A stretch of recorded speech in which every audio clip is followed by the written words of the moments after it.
2 years before the Battle of Yavin, Emperor Palpatine created a circle of 12 Grand Admirals, and some were respected strategists, others were considered average flag officers, others were chosen due to their scientific and research accomplishments, and the most controversial Grand Admirals were just political appointees, which was just pretty dumb on Palpatine's part. In this video, I'm going to be breaking down the qualifications and strategies of each of Grand Admiral and scoring them out of 10 as a choice for the rank of Grand Admiral. First up is Grand Admiral Joseph Grunger, who was a Republic Marine weapons specialist and was well trained in communications disruption strategies. He was also a highly regarded strategist within the Imperial Navy, and his appointment to the rank was not opposed or controversial within the Imperial military. In 4 ABY, Grunger was protecting Gargan from marauder attacks while leading patrols off the Mandalore sector. When he received news of Emperor Palpatine's death, he wasted no time in becoming the first independent Imperial warlord. He started with just the patrol fleet that he and Grand Admiral Milton Tackle were given to investigate the raids of the Nagai, and of that force he only held a portion of it that was loyal to him. He took out Tackle's second-in-command immediately after hearing about Endor and proceeded to conquer, commandeer, and coerce Imperial forces into his faction, acquiring a massive fleet. Grunger's geostrategic position overruled his control of resources, and his fleet, as he was at war with Grand Admiral Pitta, the Central Committee of Moffs, who overthrew their loyalty behind the madman Trioculus, Grand Admiral Tackle, as well as the New Republic. He shared borders with far larger starting warlord kingdoms such as the warlord Zinj, the Greater Maldrune to his north with Trioculus to his south. Mandalore was of very little strategic significance, so he ignored it in favor of more profitable targets and therefore chose not to pacify or control Mandalore. Grunger convinced the admiral commanding the Imperial Superstar Destroyer aggressor to join him, took it as his new flagship, and then Tackle would attempt to retake his holdings that Gargan had conquered with forces given to him by Asani Isard. During this skirmish, Grunger absolutely destroyed Tackle a second time, which left Tackle with only his ISD called the Magic Dragon remaining. Grunger then had to deal with the problem of Trioculus having the backing of the Central Committee of Moffs and a ton of military assets that were practically right next to him. Grunger was initially in the race with Trioculus and other Imperial warlords to gain the glove of Darth Vader in order to be seen as the next legitimate emperor, but Trioculus was first to get the glove, and Grunger pledged nominal loyalty to the new emperor but wisely kept personal control of his own armada. When Trioculus was killed like the noob that he was, Grunger went on his own once again and immediately created a plan to seize Corellia in preparation for an assault on Coruscant. He had a solid strategy, but ended up in a battle with Grand Admiral Pitta at Tralles, and Pitta had his own personal forces, which was the entire Corellian sector fleet and a torpedo sphere, which could fire 500 proton torpedoes at a time. Despite being at such a disadvantage, Grunger fought well enough that the two fleets annihilated each other. Since Pitta had control over the shipyards, he could replenish his forces that were lost later. Grunger did not, so he decided to make the battle a draw and rammed into Pitta's vessel, killing them both to deny Pitta the victory out of spite, as Pitta was a terrible Grand Admiral and just terrible human being. Grand Admiral Joseph Grunger properly earned his rank and knew how to tactically lead a fleet, especially when compared to other Grand Admirals. He had a rough geostrategic starting position and clawed his way to attaining one of the largest fleet. He was, in my opinion, only second to Thrawn regarding command. Overall, I give Grunger a 10 out of 10 score. Next up is Grand Admiral Mardio Bach, who rose into prominence within the Imperial Navy with his research and cloaking technology. Bach was not a military-oriented as other Grand Admirals like Grunger or Thrawn, but he made up for it with his research and development projects. As a Grand Admiral, Bach became known as the Invisible Grand Admiral due to his absence from political life, which is something I respect, and for his superior cloaking R&D. Bach published an article on cloaking and the Imperial Handbook about the use of cloaking technology within the Imperial Navy and natural resources that would be used to make up experimental cloaking devices. So, a character in a fictional universe could get his article published and all 4 of mine get rejected. That feels great! Following the destruction of the first Death Star, Palpatine commissioned Bach to create a new cloaking device that could give the Empire a serious advantage over the Rebel Alliance. Palpatine had chosen Bach to lead the project not only due to his impressive research and development skills and projects, but also due to his lack of political ambitions as he was the Invisible Grand Admiral. Batch acquired the Executor-class SSD Terror to protect his stealth and cloaking technology facilities. The problem that the Empire faced regarding cloaking was that once a ship was cloaked, that ship's sensors could not pick up other ships, which was called double blindness flaw, as both ships were considered cloaked to one another. In his experiments, Botch sought to create a cloaking device that could be mass-produced, and he created the TIE Phantom, which was a cloaked fighter. However, the double blindness flaw would still be a thing. After the Rebel Alliance stole a TIE Phantom, Batch and his crew went into hiding, and after Palpatine's death in the Battle of Endor, Batch was murdered by his crew once they mutinied. His crew would then go on to join Imperial Warlord Blitzer Harsk's Zero Command within the Deep Core. After his death, some of Batch's cloaking experiments were discarded in the Emperor's storehouse facility in Mount Tantus on the planet Wayland, and would later be found by Grand Admiral Thrawn and used during the Thrawn campaign. Although the double blindness flaw still remained a problem, Thrawn and the Empire were still able to make use of Botch's research, and in 19 ABY the Empire was still trying to solve the problem of double blindness.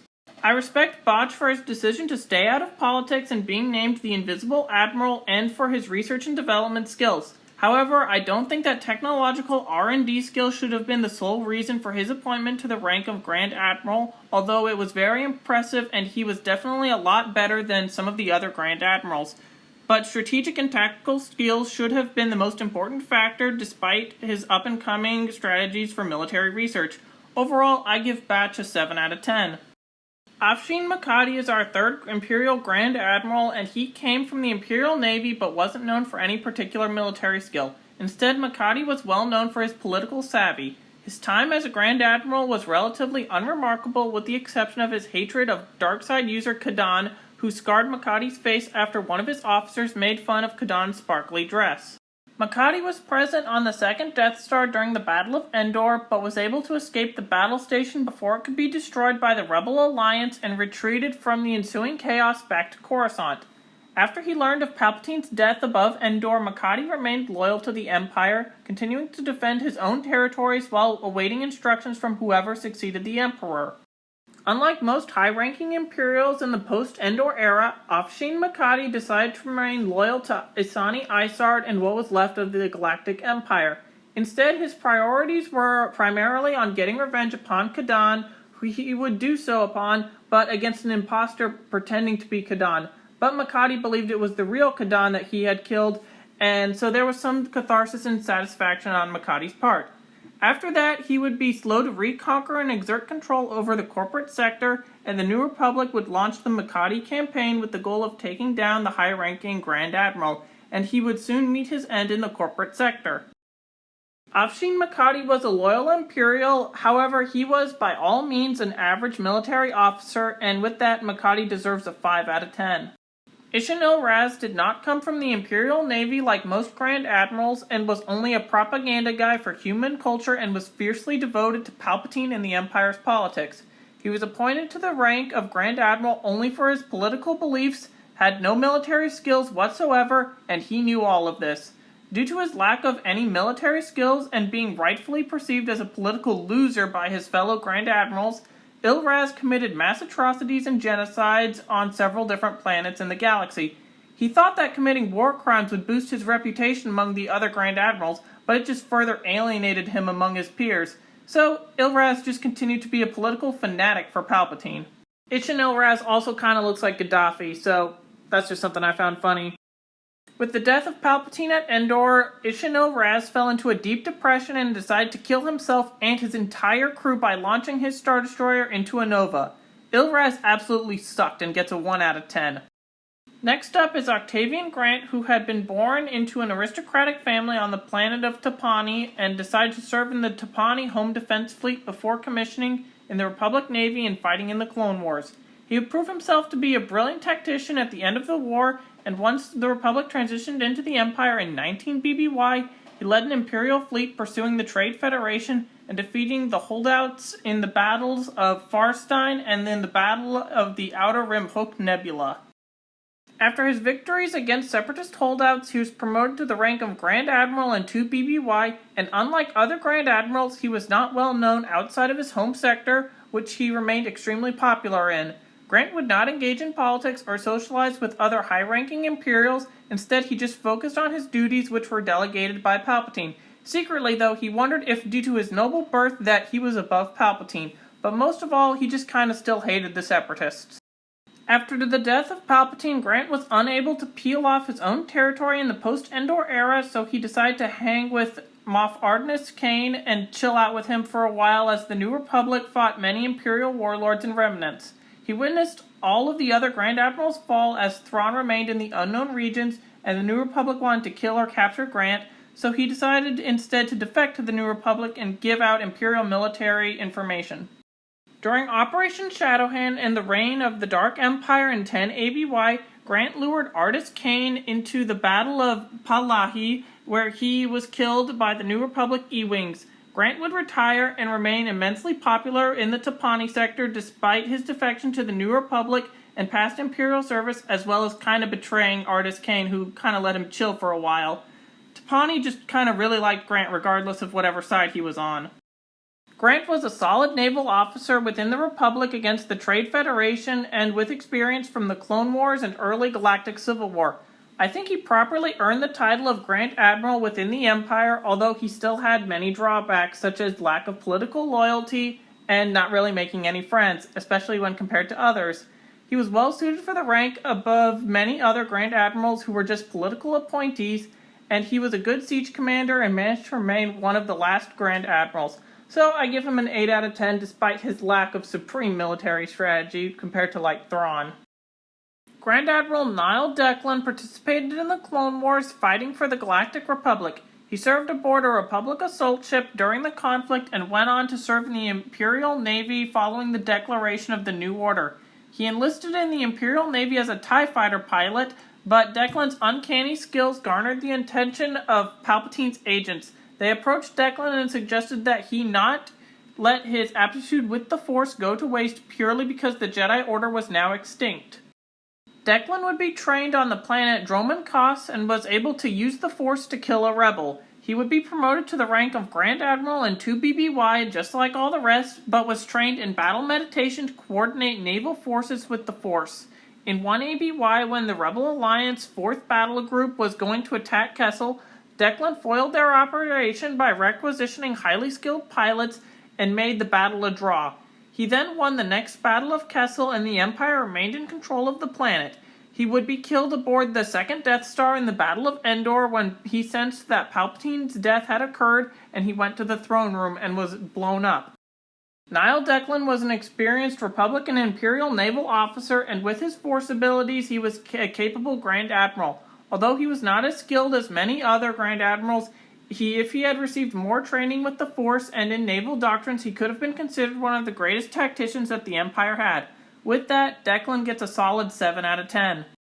Next is Denetta Pita, who was an Imperial slaver and genocidal maniac who was only promoted to Grand Admiral due to his extreme xenophobia, which Palpatine liked, despite Pita himself not being entirely human.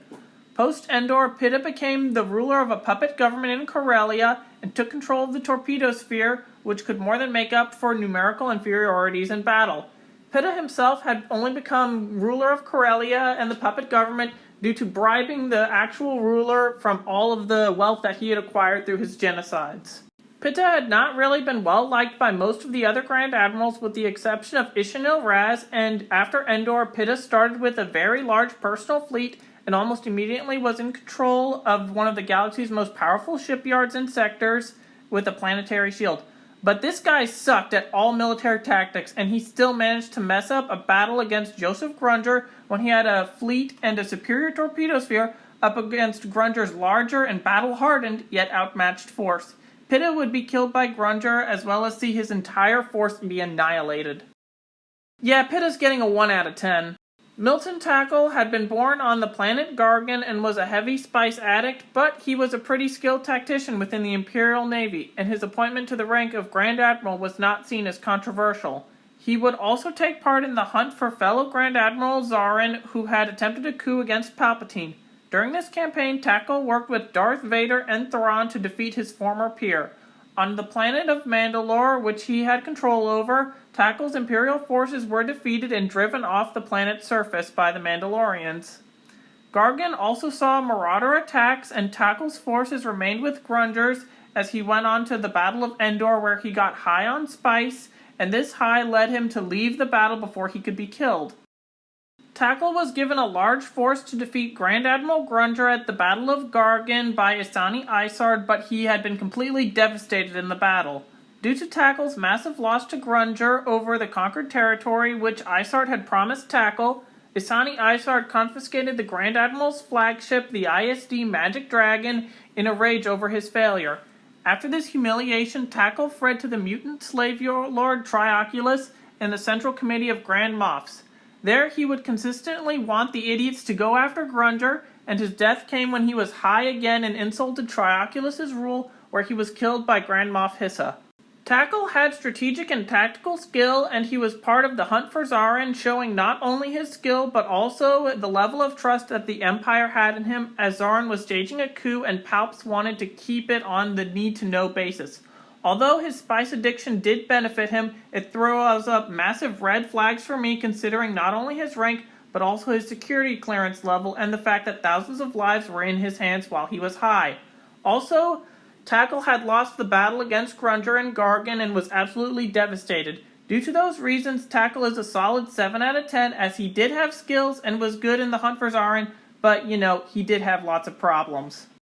Oswald Teschik was from Anaxis and studied the stars before joining the Imperial Navy. He was known as a good tactician and was promoted to the rank of Grand Admiral with no controversy, where he was tasked with protecting the core worlds. He had been a hero to the core for defending against pirates, but Teschik was unable to rescue an Imperial who had been held hostage by the Rebel Alliance, and Palpatine then sent him on a suicide mission against the Hapan Royal Navy. During this suicide mission, Teschik was blown into space but remained barely alive as his fleet was destroyed.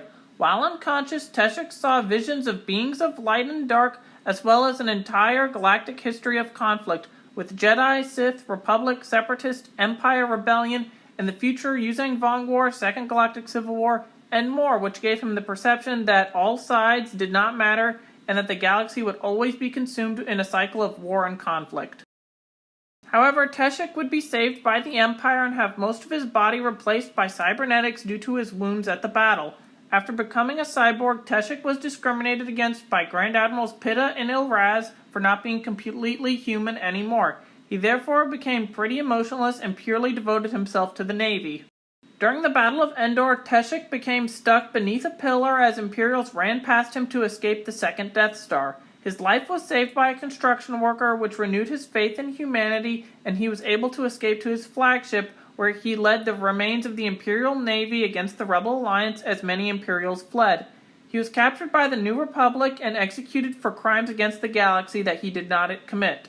But before his death, he told the rebels of his vision while blown into space by the Hapans, and they didn't care and executed him for political purposes, as they could not charge Palpatine or Vader and didn't have any other high-ranking Imperials to execute. Teschik was definitely one of the most skilled Imperial naval officers that the Imperial Navy ever had. He was the hero of the Corps and was purely a military man. It was horrible how other Grand Admirals like Pitta and Ilraz treated him, and he did way better as a Grand Admiral than they could ever even dream. The New Republic executed him in a kangaroo court just to unnecessarily show that they gave quote-unquote justice for war crimes that Palpatine committed, which Teschik had nothing to do with. Teschik was fantastic and deserves a 9 out of 10. Demetrius Zarin was from Coruscant and was seen as one of the Empire's best scientific tacticianers in military research. Although he was promoted to Grand Admiral, his promotion was disliked by many military officers who saw him as more of a research officer than a military leader. Despite this, he had a lot of power and influence, which led him to increase his research and put people loyal to him within his projects and his facilities. The Grand Admiral did many demonstrations for Vader and Palpatine on his projects, such as the prototype TIE Defender, and his research stations defeated a rebel attack. Zarin was also tasked with destroying research corporations which sought to sell Imperial technology to the Rebel Alliance. But Zarin was not loyal to Palpatine and staged an attempted coup against the Emperor. He was immediately seen as a traitor when his coup failed on Coruscant and set up an independent Imperial faction which wreaked havoc on Imperial research facilities, which he raided and destroyed. The Grand Admiral was the subject of the Zarin campaign, where Vader, Thrawn, and Tackle chased down Dmitry Zarin, and the Grand Admiral was killed by Thrawn in the unknown regions before the Battle of Endor, making him the first Grand Admiral to die. Zarin was a very skilled researcher like Botch and had some military skill, but had little loyalty to his own government. Most of his victories were due to his knowledge of the Empire and having experimental and advanced technologies. He will therefore be getting a 6 out of 10. Rufon Tigellinus was a skilled Imperial officer, but he saw Thrawn as a direct threat to his abilities and tried to undermine Thrawn instead of working with him.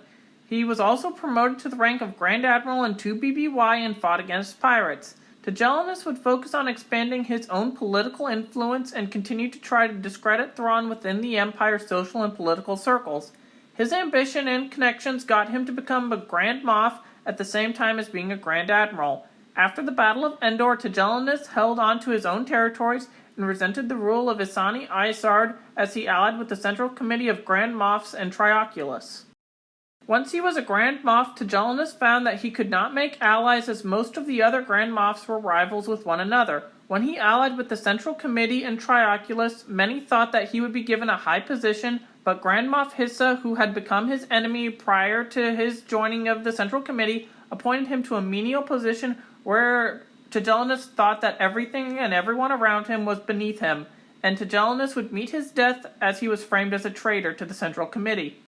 Tigellinus had skill and was not seen as a controversial choice for the rank of Grand Admiral, although his hatred for Thrawn overshadowed his purpose as a Grand Admiral. He's the kind of Grand Admiral who would be occasionally relied on, but definitely who people would keep their distance from. He was just too political and power-hungry for my taste. His affiliation with the Central Committee of Grand Moffs and downfall through Soviet-style political scheming and backstabbing seems fitting, but due to his clear abilities before becoming a Grand Moff, I'll give Tigellinus a 7 out of 10. Pikati Sin was a hardcore dark-side zealot and joined the Imperial Navy having some, but very little military skills. He performed some naval duties in his highly controversial promotion to the rank of Grand Admiral. He was loyal to the Imperial Ruling Council after the Battle of Endor and death of Palpatine. He then had a base of operations on Kashyyyk, and 8 months after the Battle of Endor, the Grand Admiral foolishly fought recklessly against Admiral Akbar's forces, and some of his ships had even been sabotaged before the start of the battle. He was killed over Kashyyyk as Akbar had overwhelming forces. Therefore, this dork is getting a 2 out of 10. Last and certainly not least is Grand Admiral Thrawn, who gets a 10 out of 10, no discussion necessary. What do you think of my ranking of the Grand Admirals? Do you agree or disagree with my rankings, and why? Would you like for me to make more Star Wars videos like this one? Write in the comments, and thank you for watching.